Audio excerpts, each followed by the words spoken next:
Wafatnya Rasulullah Shallallahu Alaihi Wasallam. 3 bulan setelah melakukan haji wada, Rasulullah Shallallahu Alaihi Wasallam sakit demam. Beliau sakit selama 14 hari. Saat demamnya bertambah tinggi, Rasulullah Shallallahu Alaihi Wasallam tidak mampu menjadi imam sholat di masjid. 3 kali beliau hendak mengimami sholat, namun pingsan. Karenanya beliau meminta sahabat Abu Bakar menggantikan beliau menjadi imam sholat. Pada suatu hari, Rasulullah SAW mengetahui bahwa kaum muslimin berkumpul di masjid, mencemaskan dan berduka atas sakitnya beliau. Dengan dipapah sahabat Abbas dan Ali bin Abi Thalib, Nabi menemui mereka. Nabi duduk di atas mimbar, anak tangga yang pertama, lalu beliau berpidato, "Wahai manusia, saya mendengar bahwa kalian semua cemas apabila nabimu meninggal dunia. Pernahkah ada seorang nabi yang akan dapat hidup selama-lamanya? Saya akan menemui Tuhan dan kamu sekalian akan menyusulku." Kemudian Nabi mempercayakan kaum Ansor kepada Muhajirin dan sebaliknya, menyerahkan kaum Muhajirin kepada kaum Ansor. Ini adalah pesan menjaga persaudaraan dan persatuan di antara para sahabat. Menjelang akhir hayatnya, Rasulullah SAW berwasiat agar berpegang teguh kepada Al-Quran dan hadis. Beliau kemudian mengucapkan, "Umatku, umatku, umatku. As-sholah, as-sholah, as-sholah." Ini menunjukkan cintanya beliau kepada umatnya. Begitu agung cintanya Rasulullah SAW sampai menjelang wafat pun umatnya disebut-sebut dengan ungkapan tersebut. Rasulullah SAW berpesan kepada umatnya agar jangan meninggalkan sholat. Sholat harus senantiasa didirikan dan tidak boleh ditinggalkan.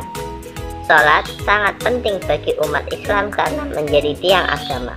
Tanggung jawab umat Islam adalah berpegang teguh melaksanakan sholat yang merupakan pesan Rasulullah Shallallahu Alaihi Wasallam.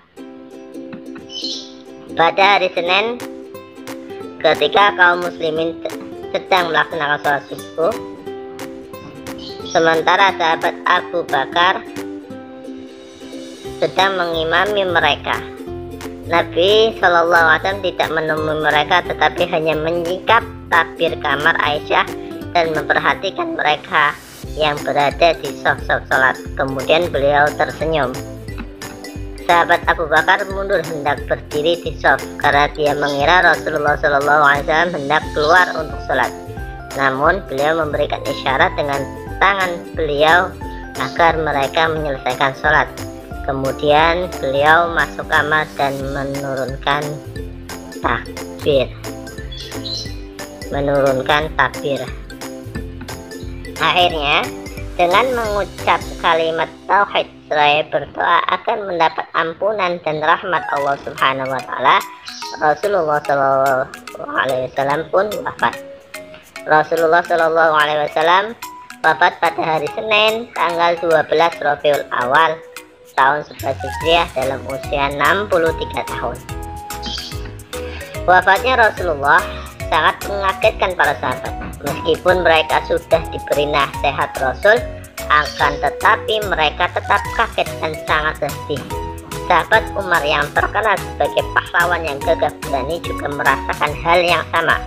Beliau hampir tidak percaya apabila Nabi telah tiada. Begitu juga dengan sahabat-sahabat yang lain, mereka merasakan hal yang sama.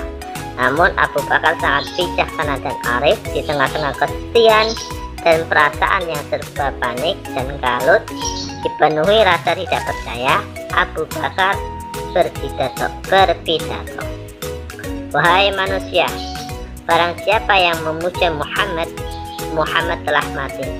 Tetapi siapa yang memuja Allah Subhanahu wa taala, ia hidup selama-lamanya, tidak akan pernah mati." Abu Bakar membaca firman Allah Subhanahu wa taala surat Al-Imran ayat 144. A'udzu billahi minasyaitonir rajim. Bismillahirrahmanirrahim. Wa ma Muhammadun illa rasul qad khalat min qablihi rusul afa immata au qutilang qalabtum ala aqabikum wa man yanqalib ala aqibaihi falan yadurrallaha syai'a wa sayajzillahu syakirin. Artinya, dan Muhammad hanyalah seorang rasul, sebelumnya telah berlalu beberapa rasul. Apakah jika dia wafat atau dibunuh kamu berbalik ke belakang? Barang siapa berbalik ke belakang, maka ia tidak akan merugikan Allah sedikit pun. Allah akan memberi balasan kepada orang-orang yang bersyukur.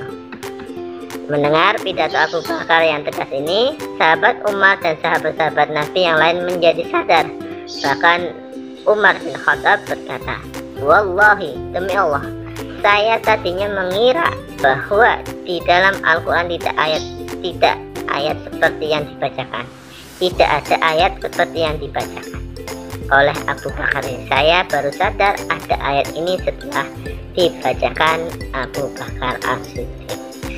Demikian pelajaran yang bisa saya sampaikan. Kurang lebihnya mohon maaf. Wallahu muwaffiq ila aqwamit thoriq. Wassalamualaikum warahmatullahi wabarakatuh.